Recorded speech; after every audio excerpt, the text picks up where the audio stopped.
Hello guys, it's Mr. McKenzie.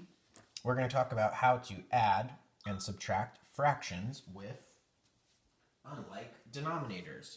So chapter 6 is going to be having us adding or subtracting fractions, but they're going to make it a little bit hard for us because our denominators are not going to be the same. So we're going to learn strategies on how to change our denominators so they match and then we can easily add them together.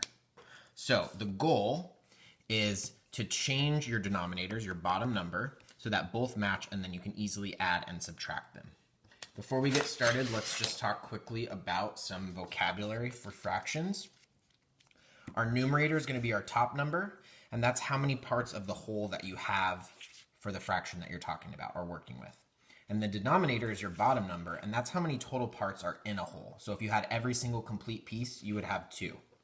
So if we look at this fraction, this is 1/2, where there are, if we had a whole, there would be 2 halves, and we would change that to 2 or it'd be a whole, but we're only talking about 1/2. So we only have 1 out of 2. So that's just some numerator top, denominator bottom. So let's go back and let's look at if they gave us the fraction 1/2 plus 1/5. Well, the goal is we need to make these two numbers match and generate an equivalent fraction, so then we can easily add them together. So we're going to do some steps on how to do that, and then you can use this for adding or subtracting. So these are going to be our steps. All right, so step 1, and we'll do that exact same problem, is you are going to be circling your denominators. So your denominators are going to be your bottom numbers. So you're going to circle those. So I have halves and I have fifths. Step 2, you're going to list the multiples of each denominator. So I'm going to list the multiples of each denominator. So I'm going to list the multiples of 2. And multiples means just skip counting. So multiples are going to be 2, 4, 6, 8, 10, 12. And you don't need to get super crazy. You really just want to stop when you know that you have a multiple in here that is also going to be a multiple down here. So hopefully we recognize that we'll have a match. So we have 5, 10. So stop as soon as you have a match. So our match is 10.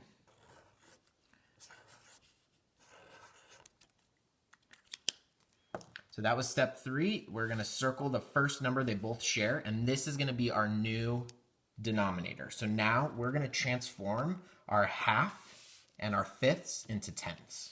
And to do that, we are going to write our old fractions. So I have 1/2 and I have 1/5. And my new denominator for each of these is going to be tenths. And this is going to be generating an equivalent fraction. And this is going to be your multiplication puzzle. Hopefully you remembered how to generate equivalent fractions. To change fifths into tenths, well, you just need to think what times 5 is going to equal 10. So hopefully 5 times 2 is going to equal 10. And if you do it to the bottom when you generate equivalent fractions, you have to do it to your top number as well, your numerator. So now my new fraction, 1/5, is now 2/10. And these are the same value. These are each the same. If we looked at 1/5, 2/10 is the exact same size. Oops.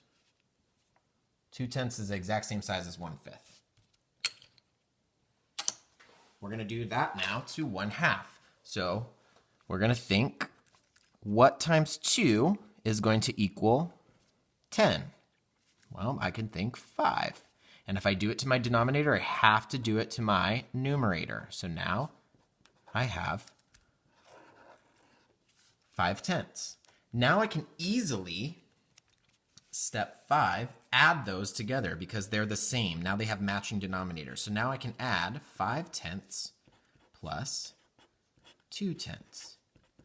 And when your denominators match, you only add across the top. So 5 plus 2 is 7, and your denominator stays the same.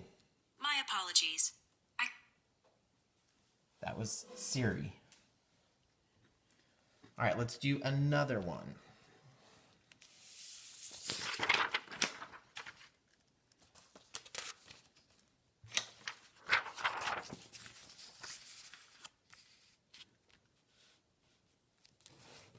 We'll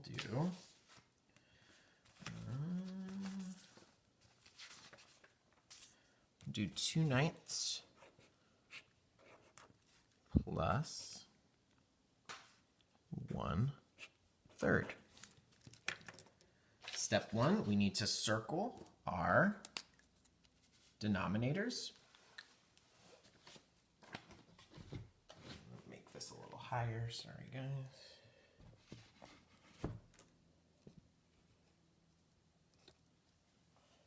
Circle our denominators. So we have ninths and we have thirds. Step 2, we're going to list the multiples of each denominator. So we're going to do ninths. We're going to do thirds, so 9 and 3. Now for this, what we eventually want to recognize is, well, I know that I can multiply something by 3 to get 9. So I know that 9 is going to be a multiple of 3. So I'm going to do 3 first. So I'm going to do 3, 6, 9. Perfect. I know that 9 is the first multiple of 9. So that's going to be my first match that I would have. You don't need to keep listing. As soon as you get a match, even if it's your first one, just stop there. So 9 is my first match, and that's going to be my new denominator. So now I'm going to turn only thirds into ninths. Since I already have ninths, I just can leave that alone. I'm just going to turn my thirds into ninths, and then that will be easier to work with. So I'm going to generate an equivalent fraction. 2 ninths is going to stay the same. So this stays the same. And 1/3 is going to become ninths. So this is my multiplication puzzle of equivalent fractions. I need to think what times 3 is going to give me that 9. So I know that it's 3, and if I do it to the bottom, I have to do it to the top. So now I know that this is going to be 3 ninths. 1/3 is now 3 ninths. So now, since I have matching denominators, I can easily add these together. So now I can do 2 ninths plus 3 ninths equals, and denominator stays the same, you just add across the top, 5 ninths. So that's my total.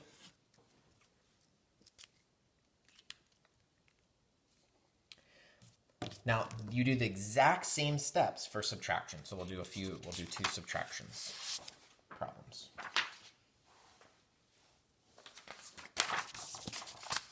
All right, starting with our step 1. Let's do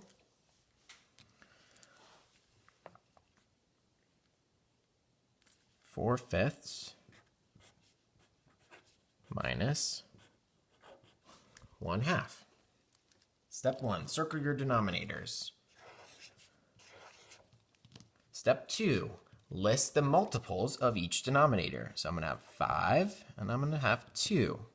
So I'm going to start 5, 10, 15. And I'll stop there. I'm pretty sure that I'll have one of those numbers in my multiples of 2. 2, 4, 6, 8, 10. Bingo. 10 is going to be my new denominator. That's my first match that they have. This is going to be my new denominator, so going down here. So 10, let's see, 4/5 and 1/2. I'm going to turn those into, each one into tenths. So I'm going to do my multiplication puzzle. 5 times what will give me 10? 2. And then I have to multiply my top number by it as well, by the same. So this is going to be 8/10. So 4/5 is now 8/10. And now I'm going to do it down here. 2 times what is going to give 10? That's 5. Got to do it to the numerator as well. So now my new fractions are 8/10 plus 5/10. 8/10. Oh, sorry, we're subtracting. 8/10 minus 5/10. Same thing with addition. My denominator is going to stay the same, and I'm just going to subtract 8 minus 5. So I know that that would be 3/10.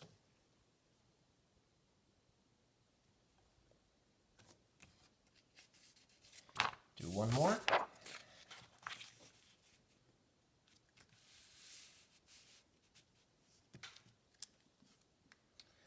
Let's do 3/4 minus 1/3. Step 1, circle your denominators, fourths and thirds. Step 2, list out your multiples of each. 4, 8, 12,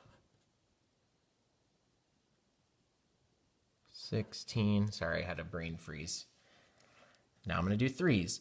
3, 6, 9, 12. I have a match. My new denominator is going to be 12. I'm going to turn this into twelfths. So 3/4 is going to become twelfths, and 1/3 is also going to become twelfths.